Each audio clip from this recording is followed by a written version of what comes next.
TVB. And this video is kind of overdue now. This is my first Black Ops 4 video. Yeah, I'm really excited that I finally got to play this game. And it's left a pretty good taste in my mouth so far. I'm liking more Black Ops 3 already. You know, Blackout's cool, even though, like, this is zombies gameplay. And I did play Blackout in multiplayer last night as well, but the gameplay record for that was terrible. You guys do not want to see. I'm really rusty at FPSs. But, yeah, anyway. Let's talk about the 9 most anticipated movies of 2019, per my opinion. There's a lot of movies coming out this year that I'm looking forward to. Like, there's some, since it's only 9 movies, there's some movies I am looking forward to that I sadly couldn't put on this list because there are 9 others I was just more hyped for. But, yeah, this is, a lot of superhero movies. Of course, this is the day and age we live in, and some other, cool things that we're expecting this year. And, yeah, let's discuss. Feel free to let me know in the comments down below. What movies are you looking forward to the most in 2019, or what movies are you excited for? It's January, how's your month been so far? Is your 2019 off to a good start? What'd you guys do on New Year's? Just whatever. Let's just start discussion in the comments, and let's start our list with number 9, It Chapter 2. So what I like about the first It movie back in 2017 was just how it grew on me, because I knew that it was a really good film when I first watched it initially, but it was one of those things that stuck around me for a while. It's hey, well acted kid actors. I know that grammar was horrendous, but you guys get me. Just all performances. Peter Skarsgård as Pennywise was amazing. And yeah, it was scary and it was funny at the same time. It was a really good balance between the two, and there's a good coming of age story as well with all these kids, and seeing their adult counterparts, it's gonna be hilarious, I know it. And when I say this film grew on me, I watched it again over the summer because I was doing summer housing at my school, and a few of my hallmates were watching it in the lobbies, and they're just oh yeah, we're watching it. So I sat down with them and I was you know what, this is a really good movie. And I'm also excited for Pet Sematary, which is another Stephen King adaptation coming out this year. But between the two, I think this nudges just above it because I'm really excited to see where the story carries from here. And number 8, I have Captain Marvel. Finally, we have a Marvel movie that has a female lead. Finally, Black Widow still hasn't even gotten her own movie yet. I've heard that she's getting her own movie soon. In 2020 or 2021, sometime in the early 2020s. Oh my goodness. We have less than a year until it's to one of the 2020s. That's crazy. And yeah, Brie Larson. I love Brie Larson. She's one of my favorite actresses, and she looks great as Captain Marvel. I mean, she looks great and everything because, she's Brie Larson. And yeah, it's just Captain Marvel. Nick Fury, Samuel L. Jackson. What's there not to look forward to? It's just... this March is just its own summer blockbuster month in the middle of spring, which is pretty funny when you think about it at this point. And yeah, here's my... Also, I hear that Captain Marvel is going to be in Avengers Endgame as well, so I'm really curious to see how she's going to tie into that as well. And my number 7 choice, Once Upon a Time in Hollywood. Quentin Tarantino, Leonardo DiCaprio, Brad Pitt, and Margot Robbie, all in a movie, directed by Tarantino with those 3 actors about the Manson murders. What more do I need to say? We don't have any trailers, we don't have a poster for it yet, but this is just Tarantino, it's his 9th movie. I think the only Tarantino film I still haven't seen is Pulp Fiction. I know, you're all probably gasping in the comments right now, but just I've seen, Kill Bill is a classic. Reservoir Dogs is a classic. Inglourious Bastards, and Hateful Eight, and Django Unchained are all really great movies. This is honestly one of the greatest directors of our time period. I can't wait to see what he does next with Once Upon a Time in Hollywood. And my number 6 choice is Shazam! Yes, Shazam. See, DC, it's not hard at all to make a fun and engaging, superhero movie. It's I'm really glad that they're slowly learning from their mistakes, because Man of Steel and Batman vs. Superman were both way too gritty. Suicide Squad, they were trying to be more lighthearted and more, fun and not so, dark and serious all the time. I know, Suicide Squad was very divisive amongst fans. I mean, I'm a Suicide Squad defender. I really enjoy that movie, though I am very aware of all the split opinions about it. And, yeah, Wonder Woman, I mean, it's Wonder Woman that you really thank you, Patty Jenkins, for saving the DCEU. And Justice League, I know that's got split opinions as well, but they did try to learn from their mistakes. They tried making it more fun, lighthearted. Just please, Zack Snyder, stop it with all the dark colors and all the not so vibrancy. Like, what is, like, not everything has to be gritty. This does not have to be Logan. Seriously, it's DC. Jeez. And, yeah, Aquaman. James Wan, thanks a lot, dude. Like, you did a great job with Aquaman. And Jason Momoa's come a long way since, you know, his career started. You know, I can see him being Aquaman. And Zachary Levi as Shazam, like as Billy Batson, is a really good choice. And this movie, you know, from the trailers, just looks hilarious and it looks fun. Just like I love the part where, you know, him and his like adoptive brother are like, you know, they go to the convenience store and the robbers are there. They shoot him in the chest like, you have bullet immunity. Haha, you're dead. And they just wham the robbers out of the windows. And they're walking with their bags full of like drinks and snacks. And there's a pretty lady that passes by. Oh, hey, what's up? I'm a superhero. Yeah, like, I can't not be excited for this. And I'm really confused. Is Joker with Joaquin Phoenix its own like standalone DC movie, or is it gonna be in the DCEU? Because I would like to see the Joker being incorporated in the DCEU after, you know, more after seeing him in Suicide Squad with Jared Leto, but we'll see what happens there. I don't know. It looks interesting because the Joker from The Dark Knight is my favorite like movie villain of all time. So, I mean, I really hope that I'm cautiously excited for the future of DC. Let's just hope 2019 like makes it, you know, not so cautious. And we're getting to the top 5 now. My 5th most anticipated movie of 2019 is How to Train Your Dragon 3, you know, The Hidden World. Oh my goodness. How to Train Your Dragon, the first like movie way back in 2010, is like one of my favorite animated movies of all time. It's like definitely up there in my top 20 because I've seen a lot of animated movies. It's like, I feel like that and Shrek and Kung Fu Panda are honestly tied for my, you know, a 3-way tie between my favorite DreamWorks movies. So I really hope, like, you know, this is like and like How to Train a Dragon 2 back in 2014 was amazing. We've waited 5 years for another How to Train a Dragon movie, and it's finally happening. So yes, thank you. Like, the trailer, Hiccup as a bird. Like, I just love how this movie like franchise makes you feel like you're growing up with the characters, because Hiccup was a young boy in the first movie, then he grows up to become like a young man in the second film and becomes chief, and now he's like a full-grown adult and he's got to save the dragons from his weird dragon hunter. And Toothless, the cuddly, adorable, badass Toothless, has a love interest. Yes, I am really excited for this. The animation looks stellar, and I'm really hoping this delivers on every note that it can. And maybe this would be the best DreamWorks movie. The first DreamWorks, I'm really hoping that, like, DreamWorks wins another, like, Best Animated Feature Oscar. Because with DreamWorks, we tend to think about stupid, like, you know, pop culture reference-filled kid movies, but, like, How to Train a Dragon really defies that norm, and I'm really, like, excited for this.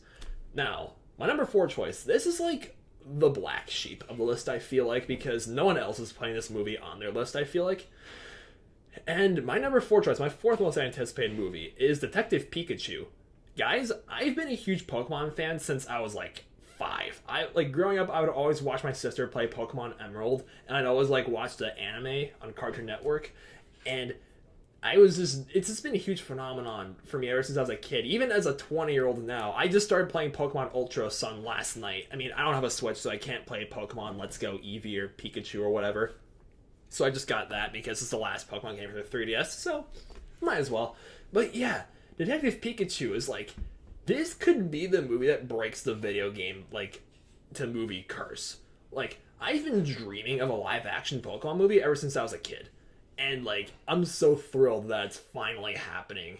Even though it's not, like, a normal Pokemon movie. Like, it's not going to be about Ash or Misty or Pikachu or Charizard or, you know, those guys. It's going to be, like, based on a spin-off game, which is interesting. Like, I was cautiously, like, I was a little worried when I heard they were announcing it. Then I saw a trailer. I was just like, movie, you got me. Like, Ryan Reynolds as Pikachu. Saying I plays Deadpool. He's Deadkachu. And from what I've been told, this movie is going to be PG-13, so please, let Pikachu drop an F-bomb. That would be so funny. And I also hope Mewtwo appears and cuts someone's head off with Psycho Cut. I know it's a really dark fantasy of mine, but I hope it happens. Just, oh, the possibilities are endless. The trailer looks funny, it looks intense, it looks like it is like the Pokemon. Like I'm pretty sure a lot of people were concerned with the transition from cartoons to CGI. They all look great. I mean, Psyduck looks kind of creepy, like, hey, bump, bump, bump, got any grapes? Like, yeah, that sort of thing. He looks kind of freaky, but Pikachu looks so cute and fluffy. Like, it's like, they look realistic, but they still maintain that cartoonish charm they have in the games and the show. So, yeah. Detective Pikachu this summer cannot come soon enough. I'm really excited for this. Oh, boy. We're moving into our top 3. My third most anticipated movie of 2019 is Star Wars Episode 9. Oh, boy. I've really loved Star Wars ever since I was a kid. And, the past, this has been a really interesting, past 4 years with Star Wars. Force Awakens in 2015, fan-freaking-tastic. Rogue One, I really enjoyed Rogue One. It was a good spin-off movie, sort of curveball, because, it's not in the specific order of the original trilogy, or the new one, or the prequels. It's, in between the prequels and the original. So, yeah, that was really cool. And, The Last Jedi, I know it's got really split opinions. I know some people really hate it and other people really love it. I'm on the latter. I really loved The Last Jedi, because now there's a dedicated to Carrie Fisher, may she rest in peace. It was just the huge sense of community that it brought. I was in the theater, I felt kind of, I feel like I was, the one, non-believer, because I wasn't dressed up as any Star Wars characters. Everyone had lightsabers and blasters and whatnot. And, the people were cheering right as the music kicked in from the beginning, long, long time ago, galaxy far, far away. Dun, da, da, da, and people were just whoa, Star Wars! And, people were cheering at the end of the movie, and people were cheering in the middle of the movie. It was just a really, really fun ride. And that's what Star Wars is. It's fun. And Solo. I really liked Solo. I'm really surprised that it bombed. The first Star Wars movie did not do financially well at the box office. And because of that, they canceled all the other standalone Star Wars movies, which is disappointing, because I would like to see more standalone Star Wars movies. So yeah, Star Wars Episode 9, there's a lot of expectations surrounding it. I hear that J.J. Abrams is returning for the director's chair, because apparently Rian Johnson just stirred too much controversy because The Last Jedi was just so split. But yeah, let's just hope that Star Wars Episode 9 is the conclusion to the new sequel trilogy that it really deserves. I hope it really ends off on a strong note, very strong note. And my second most anticipated movie of 2019. Most people are probably gonna have this as their most hyped movie of 2019 list, and I understand why. But for me, there is another film that I'm more excited for than this. And I'm not gonna lie, it was a close call between this and my number one choice for the second spot. I will say my second most anticipated movie of 2019 is Avengers Endgame. And just Infinity War. That movie, it was so great, but I didn't think that when I got out of the theater. When I got out of the theater, I was so perplexed on that ending. Oh my gosh, that cliffhanger was ridiculous. I'm just I'm wondering how they're going to bounce back from this. And you see the trailer, the first trailer for Endgame was really good at not giving its plot away. We see Tony Stark floating through space on his little spaceship, and he's saying Miss Potts the last note. It's just oh, that's sweet. And you see everyone else back on Earth being what are we gonna do? Thanos did what he did. Oh my goodness. I'm just, I'm really excited for the return of Clint Barton. He was Hawkeye, but he's not Hawkeye anymore. Now he's Ronin. He switched the bow for a katana. I'm really interested to see that. And of course, the return of Ant-Man, Scott Lang, and again, like I said, Brie Larson as Captain Marvel's going to be there somehow. It's Avengers. An 11-year story arc is finally coming to a close. My goodness. And we still got Spider-Man Far From Home to look forward to. So we know that that's happening. Is Spider-Man Far From Home going to take place before or after Infinity War? Or before or after Endgame, I should say. I'm really interested to see what happens there. Because, if it takes place after Endgame, we know that they're going to win. Just the question is what's going to be at stake. And who's going to die. Who's going to die permanently, okay? I know comic books love to be oh, that guy died, but he's come back to life. They do that all the time. And it's I want to write comic books one day, viewers, and none of that bullshit is going to fly with me. When a character's dead, they will stay dead. All right? But yeah, Endgame, I cannot contain my excitement. Nor can I contain my excitement for my number one most anticipated movie of 2019. And again, it was a close call between this and Endgame. I will say the movie I'm looking forward to the most is Godzilla King of the Monsters. Oh my goodness. The biggest reason why I'm putting this above Endgame or Star Wars is because we've been getting 3 MCU movies every year. And we've been getting a Star Wars movie annually since 2015. Godzilla hasn't been on screen since 2014. And I would really enjoy Kong Skull Island as well. I'm so excited for Kong vs. Godzilla in 2020.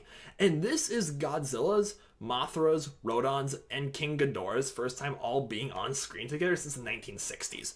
And like, both trailers have been so great. You know, so hauntingly beautiful and intense. And Ken Watanabe, like, he's always there the hype lines. Because in the 2014 film, he was just like, let them fight. And in this new trailer, they're asking him like, oh, we want Godzilla to be our pet. And he's like, no, we be his. Like, oh my gosh, my man Ken Watanabe. And Kyle Chandler's going to be in this too, who's in the 2005 King Kong movie as a supporting character. Yeah, giant monsters just love this guy. And he's going to be in Kong vs. Godzilla as well. And yeah, Millie Bobby Brown's going to be in this. O'Shea Jackson Jr. is going to be in this. Sally Hawkins is going to be in this. But the monsters.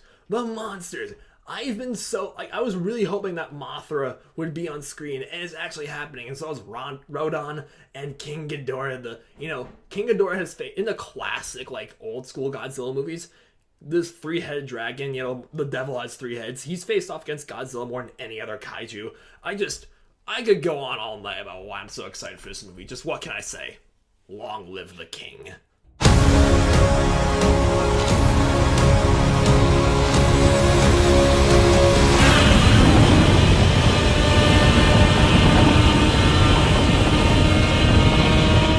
There you guys have it. My 9 most anticipated movies of 2018. Let me know in the comments down below. What are you guys looking forward to in 2019? Alright, I already asked you guys to do it. So yeah, this is, again, thanks a lot for a great 2018. I hope your 2019s are off to a good start, everybody. And please, let's hit 1,000 subscribers by May 10th. When I do so, I will get a buzz cut. Oh my goodness. Thank you guys so much for watching and have a fantastic night.